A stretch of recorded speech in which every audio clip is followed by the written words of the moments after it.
What is up? 2021 has coming on, and while we had some really great game announcements and Kickstarters, there are a few games as high on my list as The Last Faith.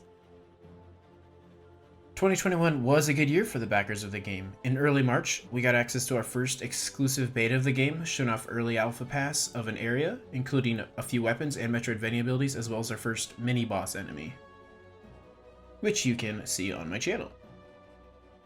This boss was at first thought to be a gargoyle, but upon further information being released, was revealed to be a winged pale lament, a bloodthirsty mutated being belonging to a class of creatures known as cold ones,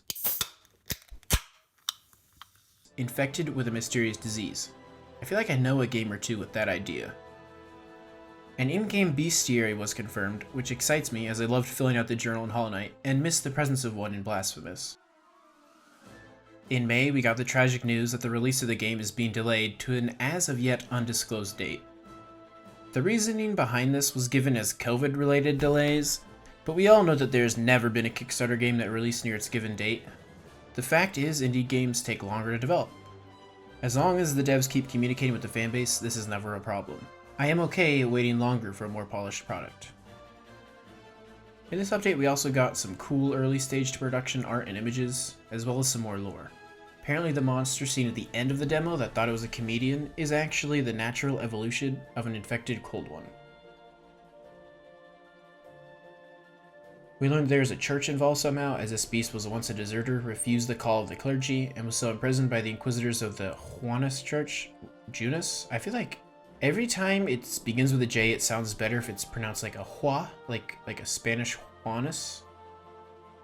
What the church's overall role is yet to be determined, but my guess is it's probably not a good one. Churches have always seemed to be bad for games like this in the past. In fact, I can't really think of a single game where a religious organization was decent, except for maybe Omnibus Horizons. In August, we got our first glance at a maritime zone, which will be in the game. Screenshots kind of remind me of the boat area in Vigil the Longest Night. Please God, don't let there be a seahorse boss. That guy can f*** off. The enemy design in this area is sick, with an obvious fishing hamlet aesthetic going on. There is no way this game does not lean into cosmic horror somehow. We also got our first look at the new Parry Mechanic. Soon after that, backers of a certain tier got access to a new internal build.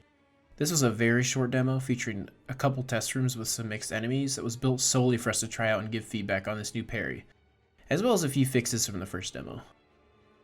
I played this build for a good bit, and I gotta say, as much as I have enjoyed Last Faith so far, it is not without problems. For a 2D Souls-like, the controls are a little too combo-y.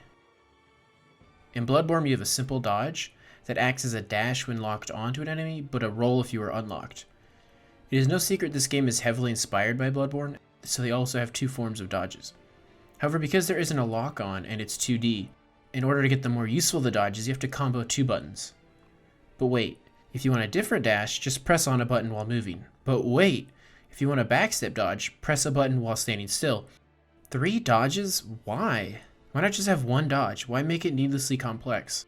On top of that, they are adding a parry system, which while functional, feels awkward to use with yet another button combo to activate.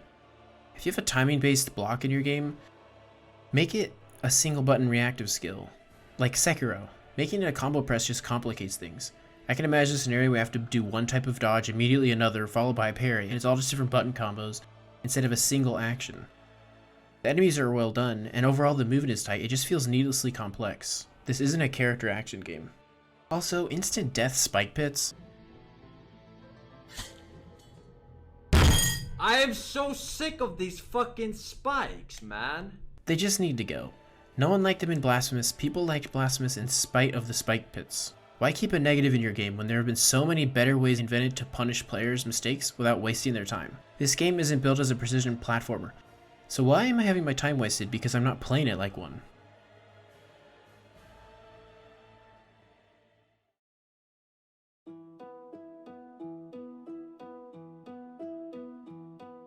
In November, we got to look at the new logo redesign, as well as a teaser for a new build update featuring a brand new weapon and combo to check out. So subscribe to learn about this and other Last Faith news right as it drops. And finally, to wrap up the year, we got to look at the large team the devs have put together since Kickstarter using their sweet, sweet backer money.